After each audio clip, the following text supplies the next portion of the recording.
glad to have you here. Got a friend of ours. I've always said a stranger is a friend you haven't met. And before he walked in the door, he was a stranger. Now he's a friend. Johnny Riederich. Did I get it right that time? Yes, sir. That's right. All right, good old German name right there. And he's come by here today, and I talked to him about a week or so ago. And Johnny, tell me a little bit about you've got a recording studio, and you've got a CD out right now, and apparently you enjoy entertaining.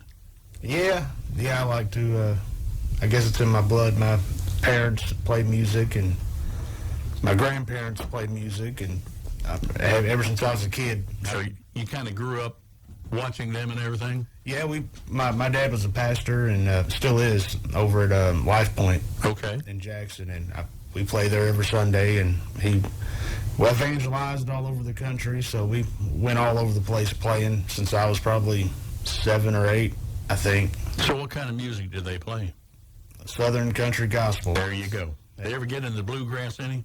My dad's dad, he is a bluegrass fanatic. He can tear it up, huh? And he has weaseled his way onto so many stages in Branson, and I don't know how he did it, but he'd end up there. I believe it was Boxcar Willie. He ended up really on stage with him, and I don't know how. I don't know if he just went up there and started playing with them or what, but he might have just said, while old Boxcar was just up there doing his thing, he might have just got behind stage, come on up there, and just start doing his thing. I believe that's. I wouldn't doubt he could that. do it, and he'd fit right in, and he's a character. But is he still living? Yeah.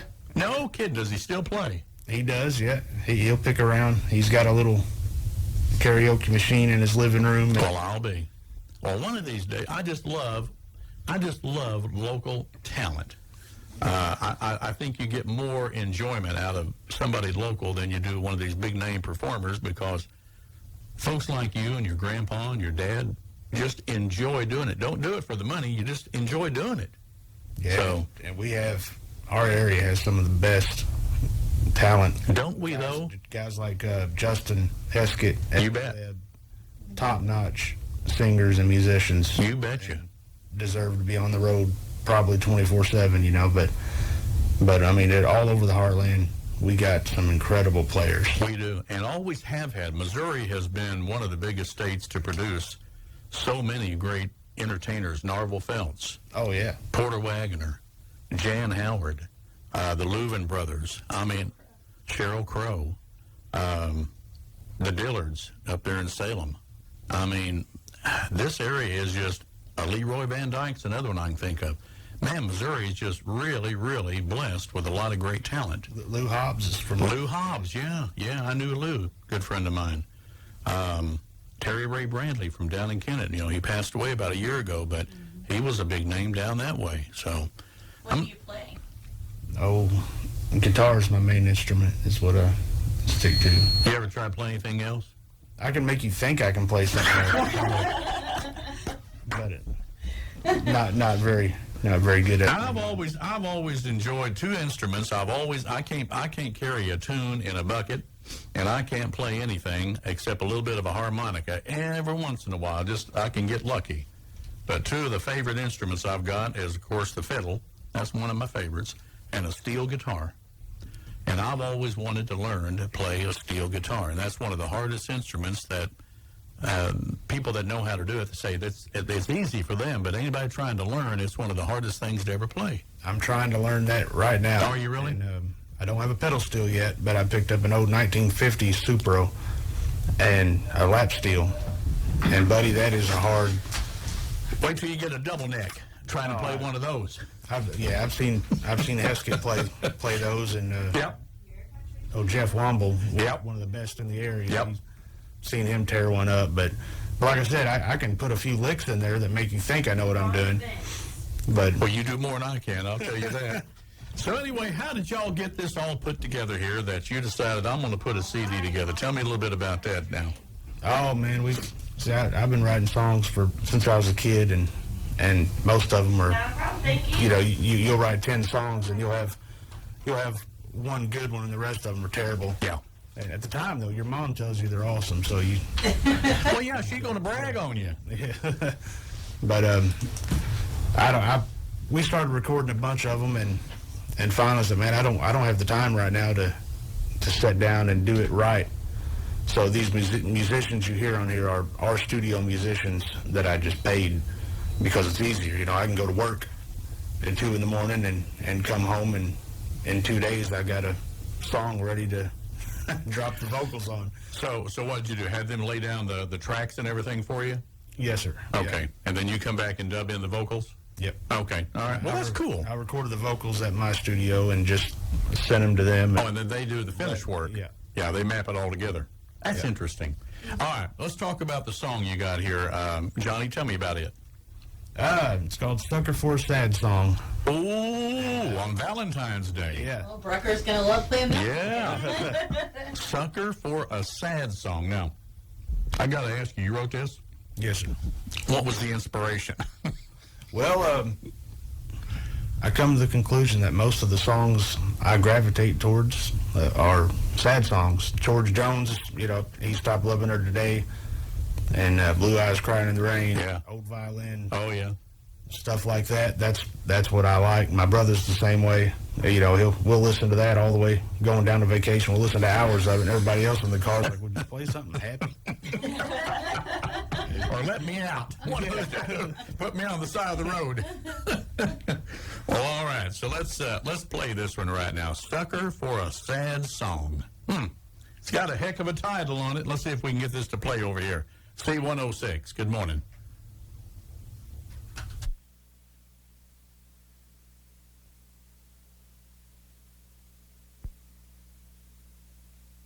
You know what? I may have to have you sing it live. I can't get that to play. Let me try something else here.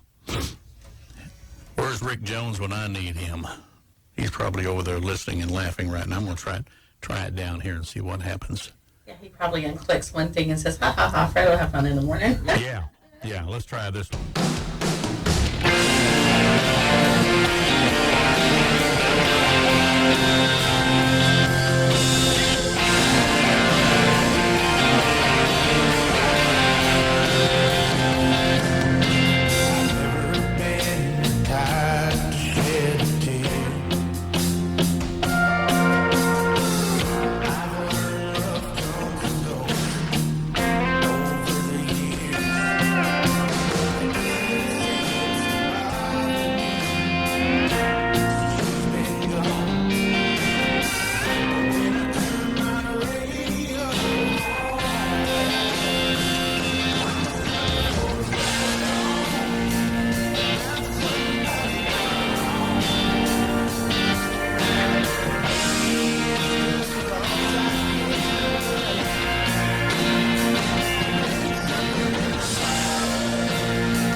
snow. Johnny, you know, I told you this off the mic, and I'll tell it on the air. I didn't expect that. I didn't expect that quality, and nothing taken away from you, but that's Nashville. That is Nashville and better quality. That's why I said, can I have your autograph now? Get a hold now. Get a hold book him before he gets big. Yeah, that's right. Yeah. That's phenomenal. Tell me a little bit about the mixing. Who did all of this for you, and did you have a hand in that, or what? The only part I recorded was the vocals here in Cape at my little home studio, and the rest of it was done outside of Atlanta by a place called Tune Designer. And matter of fact, they're doing a big video on it today for the release, and on Facebook Live, I believe. But the guy, John Johnson is his name, and he's done some of Brantley Gilbert's stuff, and a ton of other people like me, you know, that... Well, you can tell by the way they mixed this that they knew what they were doing.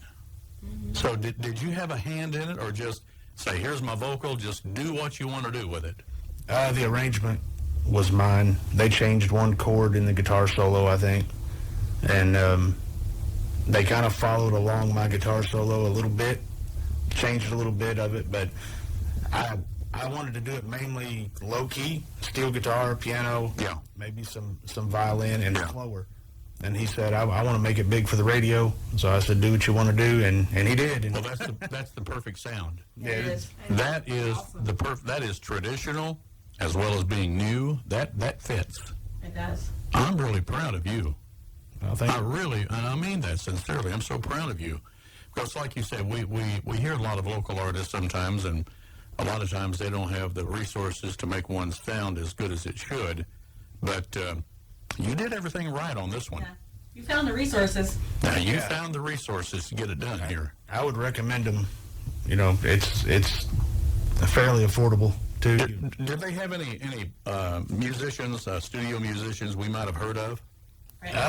No, he did a lot for Brantley, but I mean some of the musicians. He produced an entire album for Brantley, and I can't remember which one it was, but they use all in-house studio guys. From there around the area, around Atlanta? Yeah. Boy, that is hotter than a 98-cent toaster. It is. Mm-hmm. You got something there. Are they going to promote this for you as well? What label is it going to be on? It's not on the label. It's not yet? No. Well, somebody's going to pick that up. Yeah. Coming soon. Somebody I will. calendar you. You wait and see. We interviewed, before he ever got started, Eric Church. Mm-hmm. He was a tater farmer. Nobody knew anything about him, and we interviewed him, same thing. He was working construction and on his dad's farm. Yeah, and I said, I told him the same thing. I said, son, you're going to go places, because we sat on the back of a tailgate of a pickup. And then, what was it, Interviewing a year later, him. he started hitting the charts? Yeah, about a year later. And I told him the same thing, because he had a CD he wanted us to play down in Florida. And I said, I'm going to tell you what, son, you're going places. Mm-hmm. And he did. I wonder if he still remembers us. All these years. We're the ones that gave you your start, Eric Church. Now mark your books or your calendars a year from today and watch what happens. That's right. Johnny Riederich better not forget us. Well, I'll tell you what, have you got any more songs? Are you working on any more? Yeah, I got a bunch of them I'm working on, and you know, I may end up using these guys again. I don't think you'll make a mistake if you do that. That's right. That musician set right there was hot, and I am so proud of you on that one right there. All right, well, Johnny, I know you got to run, but it's good to have you come by here. And boy, I tell you what, I wish you all the success in the world, because you're passionate about what you do and you enjoy what you're doing, and this is so entertaining for folks here. So thank you for putting it all together. Thank you for having me, man. This is a dream for me. I've been listening to this station since I was little, and actually rode around in the back of Cousin Carl's pickup truck in a parade, dressed as a cheeseburger. And, he forgot we were back there at the Cotton Carnival, and one of the ladies dressed as the fries fell out the back of the truck.